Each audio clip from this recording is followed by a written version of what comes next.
All right, guys. So I'm making a video on how to do scoreboard for the football games or even basketball games, but just showing you guys how to work it so you know what to look for and what to do when it's your game day job.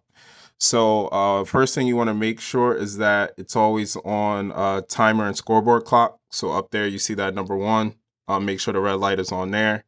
And as you can see, it's at 24 minutes right now, but we play our first half starts at 22 minutes.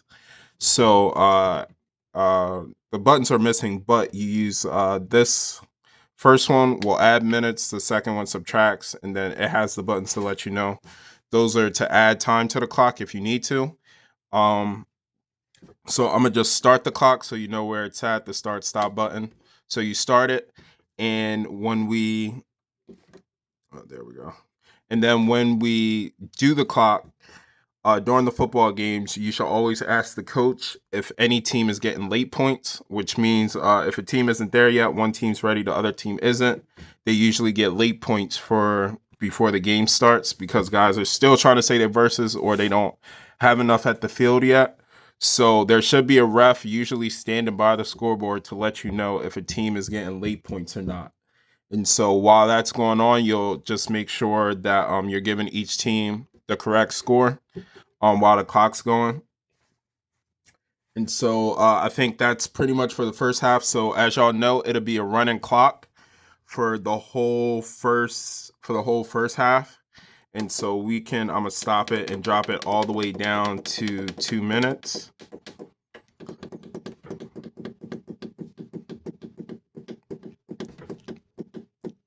So during 2 minutes, so if it is a play that's in motion, you would hit the horn button that's down here. You will hit the horn button to let the ref know that it's 2 minutes. And if it's a stop play, the clock will stop and you'll hit the horn. But if the play is still going, say someone's running the ball or the quarterback still has the ball or whatever, you still hit that horn during the 2 minutes, but the clock doesn't stop. So the clock only stops in the first half if the ball is out of play during the first 2 minutes in the first half when it hits the 2 minute mark. Outside of that, the clock will keep running and the ref will let you know when to stop the clock. So let's say that was the end of the first half. All right, but say we have a touchdown and one team scored. So each score is 6 points for team, right? And then as some of you know, teams have extra points, so they can go for a 1 point conversion or a 2 point conversion.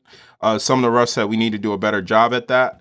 So what that means is if a team scores a touchdown, they can either get a 1 point conversion or a 2 point conversion.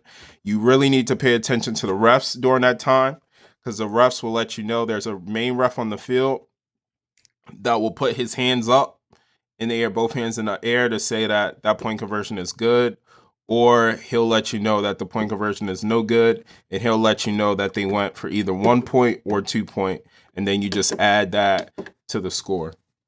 And that'll be pretty much the first half. So you can either clear it, and then we usually do about 2 minutes for halftime for guys to get water and go over game plans and things like that. So let's say we'll move all the way to the second half. All right. And so when the second half starts, the clock actually stops under 2 minutes. So every time the play goes out of bounds or the ball is not in play, as the refs will blow the whistle and they will hold their hands up in the air to let you know that the clock should stop. And that's when you'll stop it.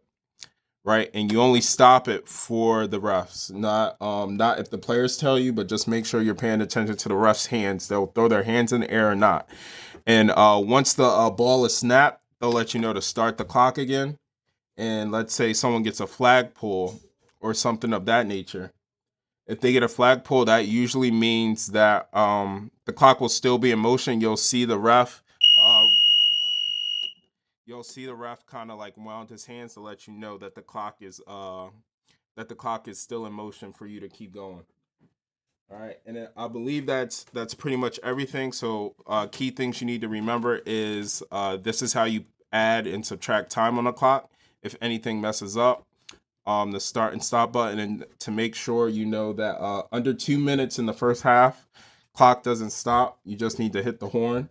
And then under 2 minutes in the second half, the clock stops on every whistle when the referee puts his hands up. All right, and you don't need to hit the horn for the clock stoppage. And that's pretty much it.